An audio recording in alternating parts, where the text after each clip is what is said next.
So I gotta show you guys something that really sucks, and that is these low profile tires. You can see how thin that really is. These tires have a lot of problems. This is off my daughter's vehicle. It's a 2005 Scion TC, and they keep going flat. What happens is you go over a pothole, it doesn't even have to be very big, in the road, and the bead here will break.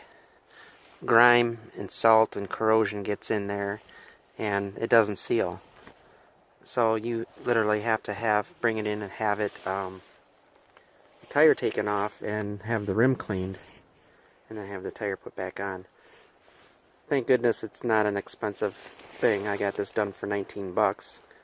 But yeah, low profile tires are a big problem. I don't think I've met anyone who has not had a problem with these kind of tires.